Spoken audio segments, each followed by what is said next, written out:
Welcome to week 7 of organizational behavior. This is Diana Block, again, your online instructor. And so this is the fall 2014 quarter. And yes, we are in week 7, so we are just about finished with this course, just a few weeks left. And this week, you're going to read chapters 13 and 14, talking about power and influence, and then also conflicts. So I do want to take our time this week, since you already pretty much know the outline of the course by now and what the expectations are. I want to take some time this week and talk about the actual course material that we're going to look at in our reading this week. So in chapter 13, we're talking about power and influence. And so one thing I want to point out to you is the sources of power. Chapter 13, page 349, includes table 13-2, which is an overview of the sources of power in an organization. And it explains there that there's two general categories, and one of them is the personal or soft sources of power. These soft sources is where people get power because they have admiration or belief in them from others. And so people choose to follow them because they believe in their personality or who they are. So some of the soft sources of power mentioned are referent power. Referent power is when someone identifies with or likes or just admires a person. And so that gives them power over them because you like a person, you admire them for who they are. If you see your superior as a role model, then you will have referent power. They have referent power, in a sense, over you. Another type of soft power is expert power. Now, expert power is when a person has the relevant experience and knowledge. When you recognize that someone has knowledge and experience in an area, you give them power as an expert. For example, an attorney within the firm, a corporate lawyer, you would defer to them on legal matters. And so, regarding a legal matter, they would have the power to make decisions for you because you believe they have expert power. And so, their knowledge gives them that. That another type of power, however, is information power.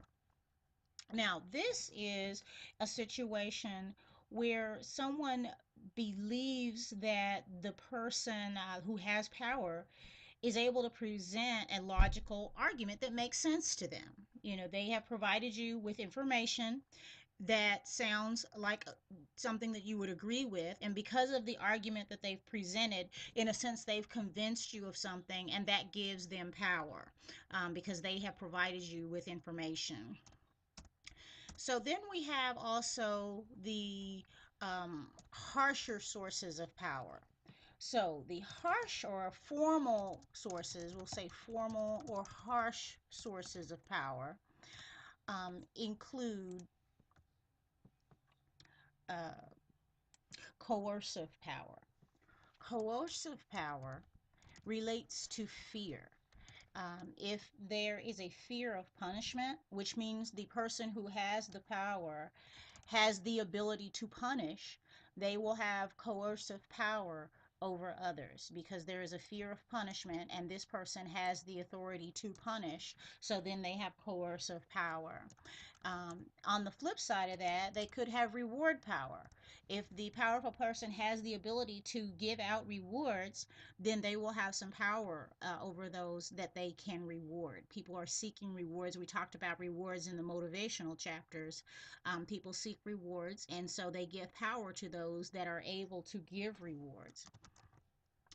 The text also finally discusses legitimate power.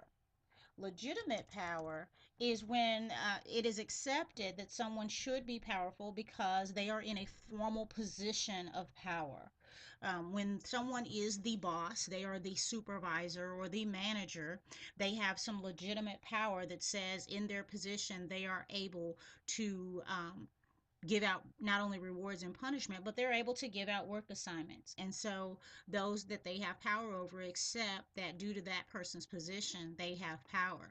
So when you get into your homework assignment and you're discussing power sources.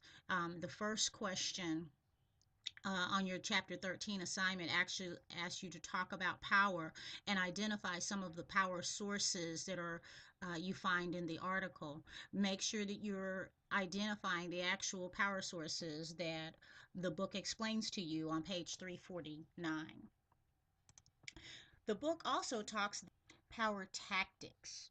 Now, power tactics are the behaviors that are actually used in a particular situation. So, how a person uses their power is the power tactics that they are using. Your textbook also gives you some great detail about power tactics. It explains, for example, rational persuasion. Rational persuasion is when you use logical arguments and factual evidence to persuade. So that could be a tactic that a powerful person uses in situations in which they have to exert their power to get people to do things. They might also use inspirational appeals.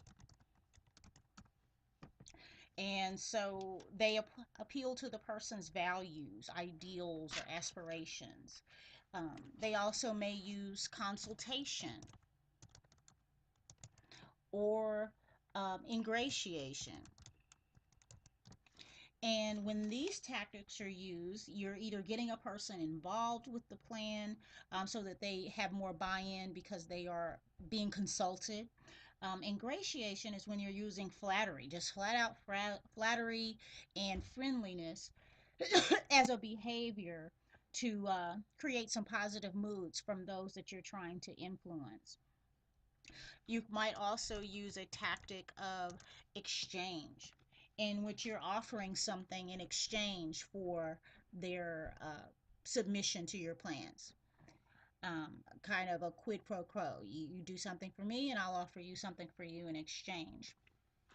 Another common uh, power tactic is to the forming of coalitions. And when you seek the aid of others to persuade someone, you create a group with the purpose of promoting a specific agenda. That's a coalition. Um, you may also use tactics such as legitimation, pressure, upward appeals,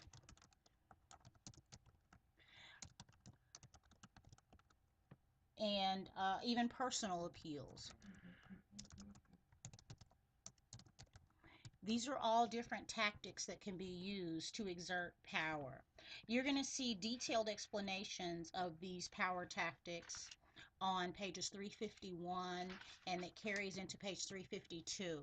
So again, when you're looking through your homework and you're discussing power tactics, you want to use some of these concepts because this is what the text has explained to us about power tactics and what they are. So which of these do you believe is being applied in the article that you're writing about or answering questions about in this week's assignment?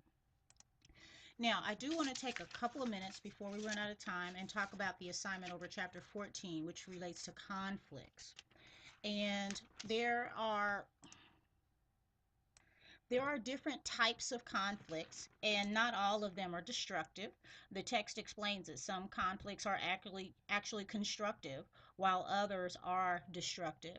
You're going to learn a lot of information about conflicts, and so in your assignment, when you're asked to talk about conflicts, you'll want to use some of these concepts to explain what is happening with the behaviors in the article. Some of the things you might determine is whether this is a manifest conflict or a latent conflict. In the article, is the conflict being observed or is it being hidden? So manifest conflict is observed. You can see that this is happening. A latent conflict is one that is being hidden. So you'll want to, when you're researching conflict theory related to this article for the assignment, identify whether the conflict is manifest or latent. Then you'll also want to identify what actual type of conflict that is taking place. Is it a relationship conflict, a task conflict, or a process conflict? And these are very different things, and each one of them occurs in organizations. The relationship conflict is just like it sounds. There's a conflict because somebody doesn't like each other. People are frustrated and irritated by their coworkers, and it's just a personal thing. And that happens, and it's a relationship conflict. It could be that there's a conflict not about their relationships or personalities, but about the actual task that they're doing. There might be different opinions about how we should go about the work that we're doing, or the there should maybe differences of opinion about the work or who or how it should be done. A lot of times task conflicts can be beneficial because we're actually analyzing the work that we're doing and putting effort into understanding our work, which can lead to really great ideas. Or we could have a process task, and this is more where we have an opinion about how the task should be completed. Whereas in a task conflict, we have a conflict about the actual task and whether or not it should be completed. The process conflict is when there's a conflict about how it should be done, where resources should be allocated. So maybe someone has better ideas about how our work should be done. So we have relationship conflict, task conflict, or it could be a process conflict. So we're going to determine if it's a manifest or latent. Then we'll determine whether it's relationship, task, or process conflict. And you'll find additional information about constructive and destructive conflicts and all of the different types of conflicts in chapter 14, starting on pages 372, and then just continue reading. There's lots of great information um, about conflicts there. Another thing I want to point out is how to handle conflicts, how managers should go about handling conflict. There's information in the text about behavioral interventions, and this is where we employ different strategies for managing the concept conflicts. Um, we try to change the organization's culture, change the prevailing beliefs or attitudes, and then might also have structural interventions. With a structural intervention, what we're going to do is maybe reduce the amount of tasks interdependence, well, where people don't have to work together as much, or they don't have to work jointly on projects. Each person can work independently. We might add more resources. If the problem is there's not enough people to do the work, we might add resources. Um, Clarify rules or procedures. We might change the reward structures in order to reduce conflict. We might even seek third party intervention. So there's a list of things that management can do as far as structural interventions that are on page 375. So you may review those to see if any of those strategies would be appropriate for resolving the conflict that's in the homework problem. So hopefully these items will help you get started on the homework assignments for this week. If you have any questions, as usual, you can reach me using email or on the phone, or even through the Blackboard IM. I don't know how many of you have downloaded Blackboard IM, but I have an account on it. We can instant chat. See there? Okay, so have a great week, and I hope to hear from you soon if you need any assistance. I look forward to talking with you this week in the discussion area.